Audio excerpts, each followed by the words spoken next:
22 January special I 22 January special decoration करके दिखा रहा छी श्री राम जी अयोध्या आगमन में कठिन अयोध्या नहीं जान पाले रहने छी एग्जाम चल रहा है अब घर में ही पूजन करे फायदा से तो आज हम डेकोरेशन करे वाला छी अहाँ सबके केना लागल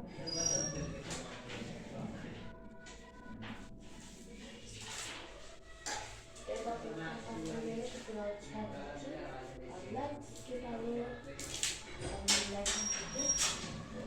अब हम लाइटिंग करके तब अहाँ सबके दिखाबै छी।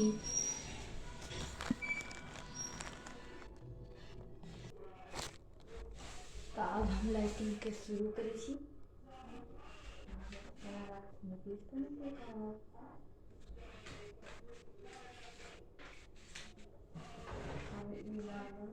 दीपावली में लाइट सब यूज कर लाइट के मजे यूज कर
सब देख रहल छी कि कते नीक लाइट जगमगाबै छै।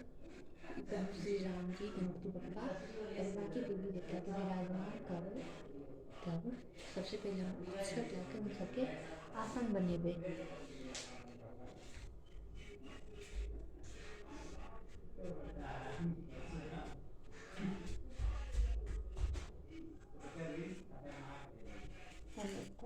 अक्षत ले लेना चाहिए फूल हाल देना चाहिए हम सब अगर ये दिन भ सके तो फूल से अक्षत के अच्छे से फूल में डायरेक्ट लाल रंग में रंग दे ये खाली डेकोरेशन वीडियो चाहिए हम लाल रंग में नहीं रंग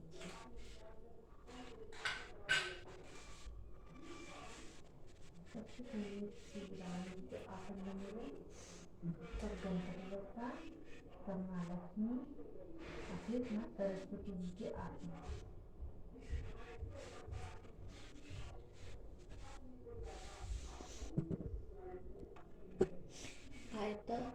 कलर स्थापन से होते तब उनका लेता कलर के लिए अष्टदल कमल बनते से सबके तो पूजा विधि वीडियो में सबके पता चल जाए नॉर्मल खाली वीडियो डेकोरेशन वीडियो डाल रहा थी तो हम उसके सब चीज़ पूजा के नहीं बताए तो ये हमें दीपावली में ये माला रहा शिक्षा समूह में डेकोरेशन कर रहे थे पूरा।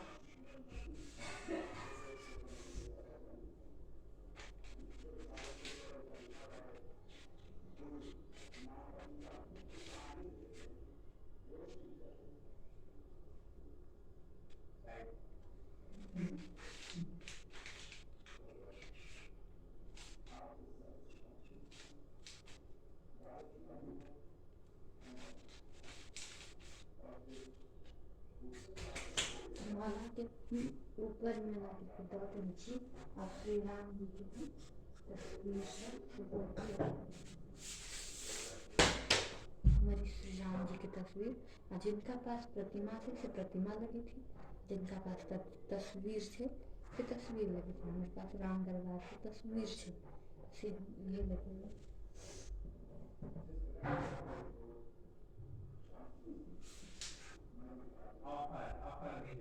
अब श्री गणपति बप्पा और माँ सरस्वती और लक्ष्मी जी की स्थापना करी थी।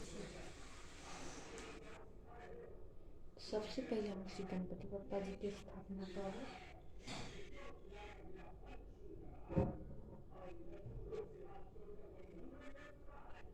अब हम माँ लक्ष्मी जी की प्रतिमा की स्थापना करें, तो उससे पहले हम माँ सरस्वती जी को मूर्ति आएंगे।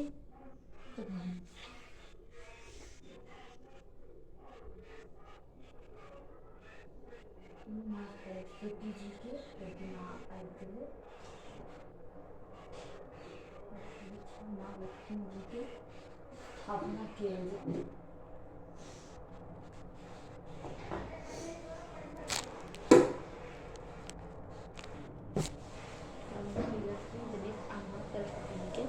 स्थापना कर देली। अब हमारे बाल गोपाल जी के जो बिछौना छे से इहे पर हम लगबै छी। अब हम उनका आनै छी।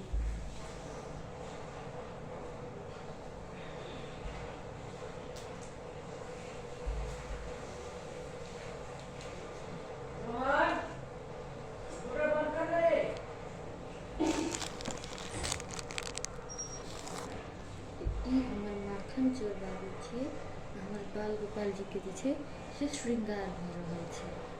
पहले हम अखनी नहीं देखिए चाहे छे कि उनका श्रृंगार पूरा नहीं हो छै।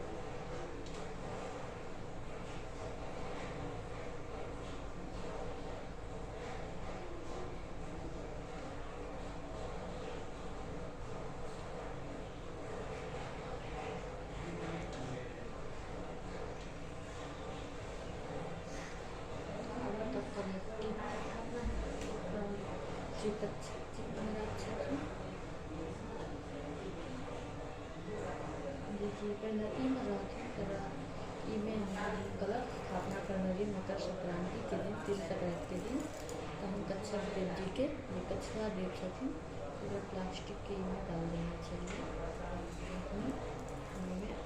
कलश के स्थापना केंद्र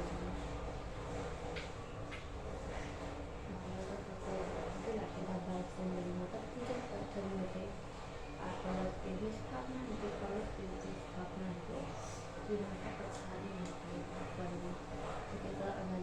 देवी देवता कल माता रानी मूर्ति कलश की स्थापना पीछे करें। अपने हमारे बाल गोपाल के पूरा कलर तो उतर गए, उनका नया कलर में श्रृंगार कर रहा है। आपका वीडियो केना लगा कृपया लाइक शेयर कमेंट करें और मैथिली यमुना चैनल के सेहो सब्सक्राइब कर दी। धन्यवाद। मैथिली यमुना चैनल के सब्सक्राइब कर दी।